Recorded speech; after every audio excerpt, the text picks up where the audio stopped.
Good evening and happy Friday. I am jumping in just to go ahead and finish off the week with my continuation of my breast cancer journey. Um, it is getting late. I'm just sitting outside, watching my kids kick this ball to one another. But it's a nice evening out, so I thought I would take advantage of that. But yeah, so happy Friday. I pray that your day has been blessed. And so again, I'm just picking up from day 4. And I think yesterday I left off where I had begun to share with everyone, those who I was led to share with right before I was getting ready to start. One thing I did forget to mention, well, a couple things I forgot to mention. One is that my oldest daughter ended up coming back home from college in December. And, she decided that, she wanted to take, a different route, explore some other options. And so she ended up coming home. And, part of me wanted her to stay and just stay for a little bit longer, I guess, finish out her first year. And this is all, before we really knew what was going on. But as I look over it all, I do believe that the Lord led her to come back home, because in actuality, she was needed. She was a help to us. She was here she ended up learning how to drive when she came back, because she didn't know how to drive before she left. But she ended up learning how to drive, and she was able to, do the errands for me that I needed when I couldn't, or when my husband was at work. So she was able to begin to do that, which was definitely a big help. And just being here, I know that would have wrecked her brain, knowing her mom was going through being away at school. And she probably would have ended up failing in that aspect. So I believe that was God's leading. And then 2, like in January, out of the blue, I just felt led to just braid my hair. Now, mind you, I hadn't braided my hair probably in over 6 months. My hair had been just going through some stuff, and I didn't want to put any stress on it from braids. And so I just had not been braiding my hair. And I normally wear braids. So I hadn't, but I just felt led to throw some braids in my hair. I'm like, I'm just going to do my hair so I won't have to comb it. Like, I just was led sometime in January. This was even before any of the appointments, before I even knew what was going on. This was even before the mammogram and all that. I just started braiding my hair. And then, so those were 2 things that I was like, okay. A couple things I was like, okay. I believe all these things were God's leading. So picking up where I left off, we were getting ready to prepare for my first day of chemo. So we knew that it was February 15th. We ended up celebrating, Valentine's Day was the day before. I said, God is so funny. Like, a lot of the dates that I had, like, for starting this or that, were around, like, prominent things for me to remember, like Valentine's Day. Anyway, so I remember, like, taking pictures of myself, because I wanted to remember what I looked like before the chemo entered my body. I didn't know how it was going to look, what it was going to do to my body. I just wanted to remember, like, this is what I look like before, chemo. And then I'll have something to compare to, afterwards. So, we got up that morning. We got headed there, got to the appointment. And so on the day of my appointments, I think I was mentioning that my iron had been low over some time. I just dealt with anemia.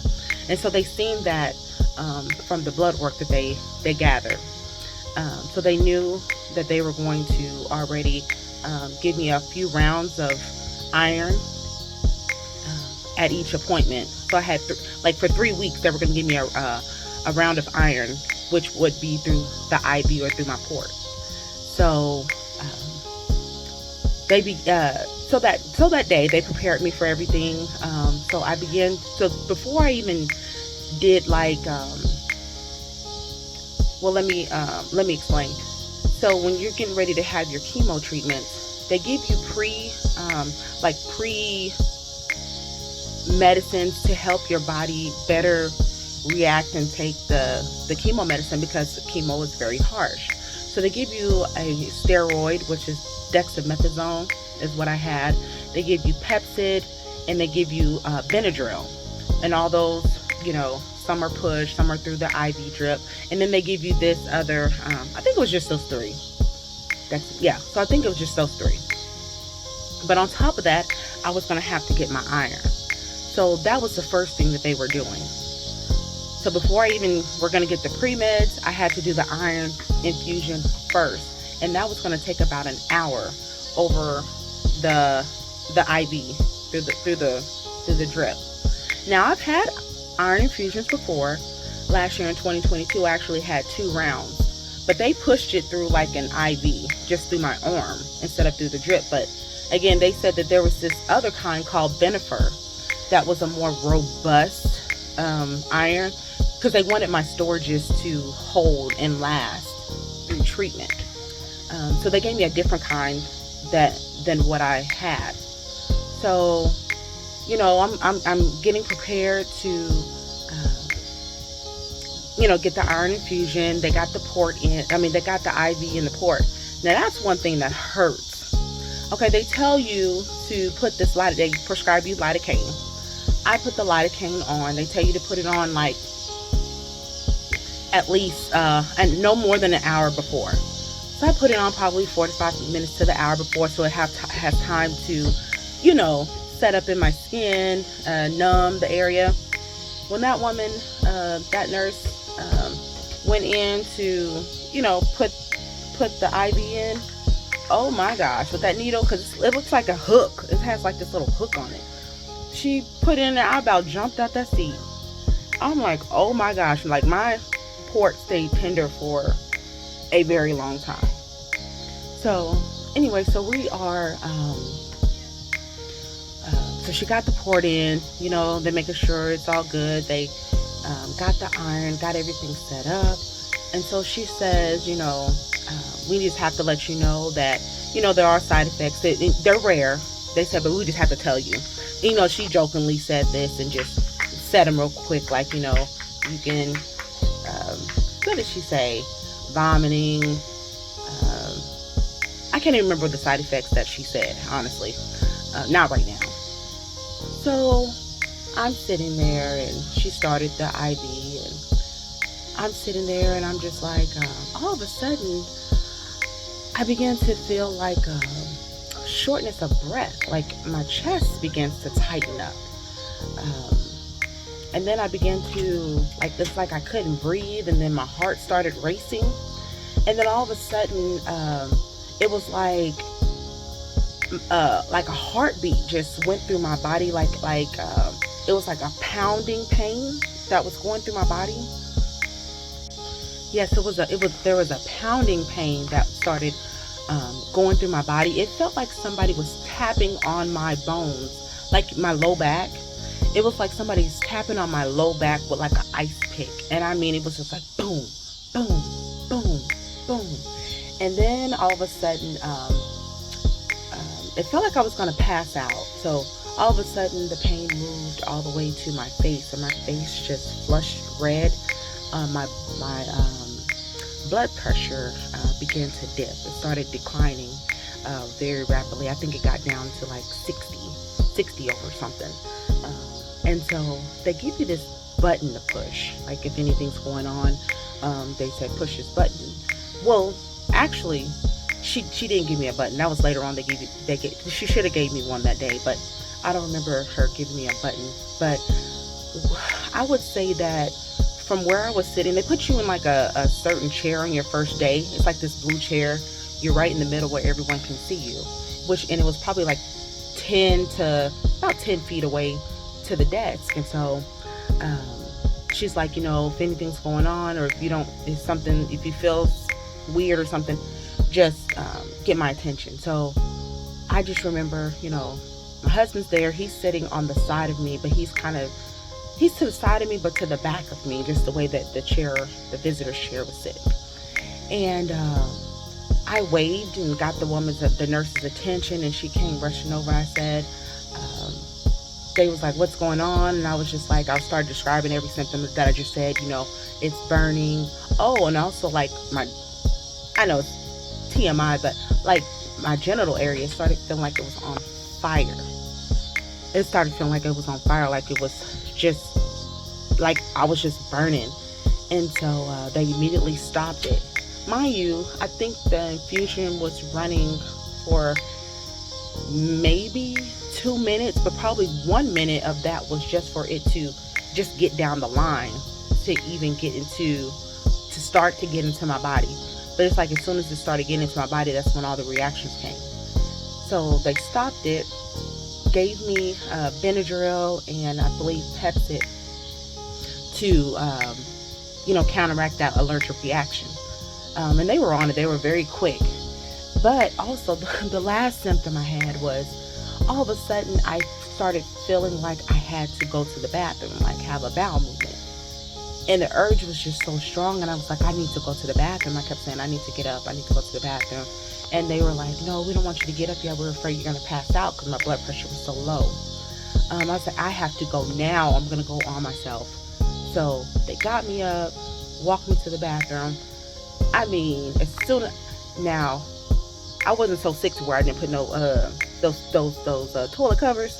I pulled like 3 of them things out. Look, I ain't that sick. I ain't that much pain where I'm not aware. Okay, so I put those down, and mind you, it was 3 ladies in there. It was the nurse practitioner and 2 nurses. I'm in there and just like blowing it up. Like everything that was in me just like this flew out. It was just a part of, I guess, the allergic reaction. Like I just had like so many of the symptoms. And so once I got done with all that and I was able to come back, they brought me back and put me in the seat. They had me wait a little bit. They took me off of everything, had me wait, monitored me probably for about 45 minutes.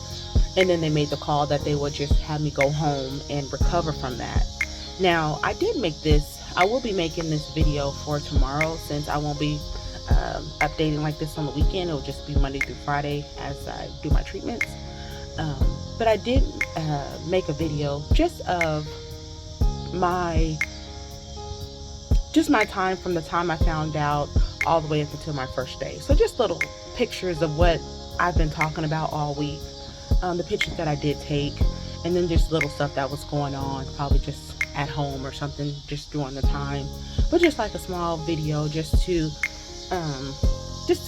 visualize and just see some of the stuff that I've been talking about, like what I was working on, when I found out, what made me sore, the projects I was doing at home.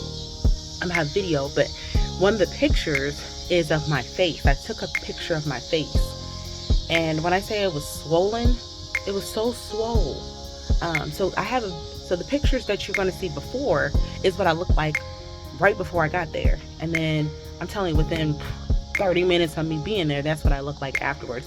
And then later you'll see another photo of what I looked like that evening. So the swelling started coming down, but I still had this redness, this red tint to my excuse me, a red tint to my face for a couple of days, which was that allergic reaction. So I did end up going back and starting again the next day. They did change. I still had to get iron, but they gave me the kind that I had before. They said, we're just gonna work with what you had before. We ain't gonna do that again. I mean, from there on out, I was on watch. They was like, we've never had that happen before. We've never had someone, like, people rarely react to that Venifer iron, but also to have every symptom that is basically listed of the reactions to this medication, I had them all at one time. And so they were just like, oh my gosh, like, and as I keep going, I had a couple other things like that was just rare. Like, they're like, we never seen this before. But again, I just thank God for always keeping me covered. I thank God for just for timely responses, and the people that were around me being just being on it. and just me not being afraid to speak up, and not just trying to, oh, let me just stick this out. No, I'm telling you, that was actually scary for me, because while I'm sitting there having all these reactions in my mind, I'm talking to the Lord. I said, Lord, if this is what I'm getting ready to go through, I don't think I can do it. And that's exactly what I said. I said, God, if this is what I'm getting ready to go through, I don't think I can do it. And that's what I told him. Because that was very scary. It was very hard. I was like, if I have to go through this every time, even though it wasn't the chemo, but just having reactions like that, I was like, I can't. It was painful. That was very painful. And with that happening, it kind of affected my digestion and my bowels for probably that whole time I was on that first set of medicine. And yesterday I was pronouncing one of them wrong. It was adriamycin and cytoxin. I kept saying cytoxin, I believe. It was cytoxin. So yeah, I believe that reaction just affected my stomach. It was just very, very hard digestion after that, for that whole time. But I thank God for just recovering, for healing. I did get that infusion the very next day, and it did go well. I did begin to have the symptom of like nausea, brain fog. I mean, that stuff was kind of like, ooh, that brain fog felt just like COVID brain. Like it was intense. Nausea, it built up over time. So I'll still begin to speak more about that on the next one. But I thank you for tuning in tonight and just hearing that part. Please check out the video if you would like tomorrow. And I pray that you guys all have a blessed holiday weekend. And yeah, stay safe, and I will be back for updates on Monday. Have a good night.